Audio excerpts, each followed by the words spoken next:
Hello students, आज हम पढ़ेंगे क्लास 12th का फर्स्ट चैप्टर सॉलिड स्टेट। इस चैप्टर में सबसे पहले हम देखें कि सॉलिड स्टेट क्या होती है। वैसे तो प्रकृति में मुख्य रूप से जो मैटर है वो 3 स्टेज में पाया जाता है, सॉलिड, लिक्विड एंड गैस। तो हम देखते हैं मैटर क्या होता है।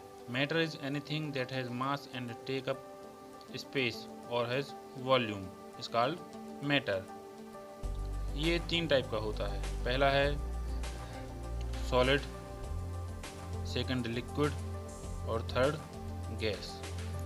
सॉलिड जो होता है इसके मॉलिक्यूल बहुत पास पास होते हैं और ये आसानी से एक दूसरे से दूर नहीं होते हैं। इनके बीच में बहुत ही प्रबल बंध होता है और ये एक दूसरे से मजबूती से जुड़े रहते हैं, इसलिए हम इनको कहते हैं सॉलिड।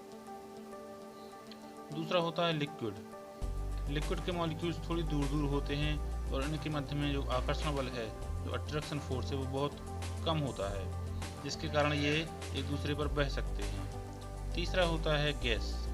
गैस के मॉलिक्यूल्स में जो अट्रैक्शन फोर्स है वो नेग्लिजिबल होता है, ना के बराबर होता है, इसलिए ये सभी दिशाओं में स्वतंत्रता पूर्वक गति करते हैं। इसलिए ना तो इनका आकार निश्चित होता है, ना ही आकृति। अब हम देखें जो सॉलिड होता है वो किस तरह से होता है। ये एक स्ट्रक्चर है जिसमें सॉलिड के मॉलिक्यूल्स एक दूसरे के साथ में जुड़े हुए हैं।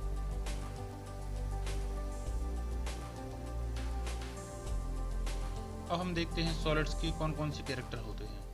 सबसे मुख्य जो इसकी विशेषता होती है वो है सॉलिड हैव डेफिनेट मास। इनका जो मास है वो डेफिनेट होता है, वॉल्यूम और शेप, ये तीनों चीज़ें डेफिनेट होती हैं। नेक्स्ट है intermolecular distance are short. Molecules के बीच में जो अंतर होता है वो बहुत ही शॉर्ट, बहुत ही कम होता है, इससे एक दूसरे के बहुत पास पास होते हैं। जो इंटरमॉलिक्यूलर फोर्स है वो बहुत ही स्ट्रॉन्ग होता है, मतलब इनके मॉलिक्यूल्स बहुत ही स्ट्रांगली अटैच्ड होते हैं। नेक्स्ट है there constituent particles have fixed position and can only oscillate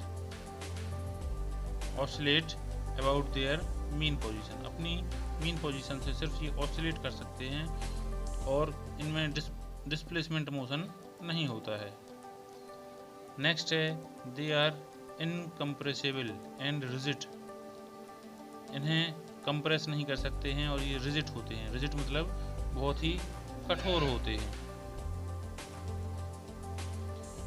जो सॉलिड होते हैं ये 2 टाइप के होते हैं। फर्स्ट है क्रिस्टलाइन और सेकंड है एमॉर्फस।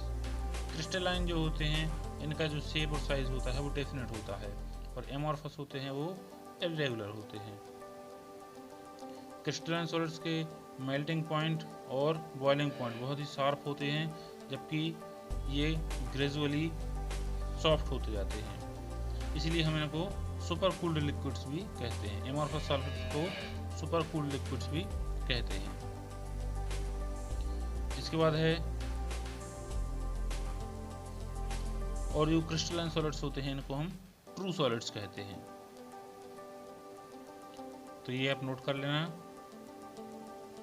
इनको हम डायग्राम से समझते हैं। ये है क्रिस्टलाइन सॉलिड जिनमें एक निश्चित क्रम है, सारे मॉलिक्यूल्स एक निश्चित क्रम में जमे हुए हैं, जबकि एमॉर्फस सॉलिड में जो होता है मॉलिक्यूल्स का अरेंजमेंट रैंडम होता है। इनका कोई सिस्टमेटिक वे में ये अरेंज नहीं होते।